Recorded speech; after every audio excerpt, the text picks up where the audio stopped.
তো চলো বন্ধুরা, আজকে সকাল সকাল ঝটপট কি রান্না করলাম তোমাদের শেয়ার করে। আর রান্না শেয়ার করার আগে বলতে চাই, আমার বন্ধুরা যে যেখানে থাকো ভালো থেকো, সুস্থ থেকো, সতর্ক থেকো, সাবধানে থেকো, আমার সাথে থেকো, আমার পাশে থেকো। আর ওয়েদার ভীষণ খারাপ, ঝড় বৃষ্টি আসছে, বাজার করার মতো নেই। তবে যা যা ঘরে ছিল সেই দিয়ে কিন্তু আজকে রান্না বান্না হয়েছে। কি রান্না করেছে চলো দেখানো যাক তোমাদের। প্রথমেই বলি, দেখো এখানে আছে গরম গরম ধোয়া ওটা ভাত, আর এখানে দাদাভাইয়ের জন্য একটু চিংড়ি মাছ ভাজা রেখেছি। আর কি আছে চলো সবটা তোমাদের দেখাই আর শেয়ার করি কি রান্না বান্না করলাম।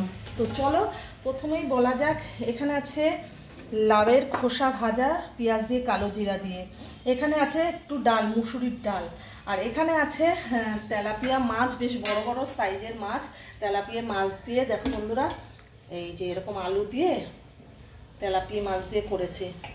আর এখানে আছে চিংড়ি মাছ দিয়ে লাউ ঘন্ট। আর এখানে আছে স্যালাড আছে পেঁয়াজ, টমেটো, শসা, আর এখানে আছে আমের চাটনি।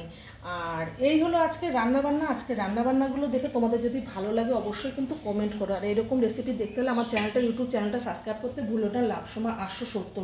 আর এইরকম খেতে কাদের কাদের ভালো লাগে। আর যা ছিল ঘরে আমি সেটা দিয়ে কিন্তু অনেক কিছুই রান্নাবান্না করে ফেললাম অনেক সকাল সকাল। তো ভিডিওটা এতটুকু ছিল, যদি ভালো লাগে লাইক কমেন্ট শেয়ার করো, আর আমার পাশে থেকো, আমার সাথে থেকো। Take care, bye by.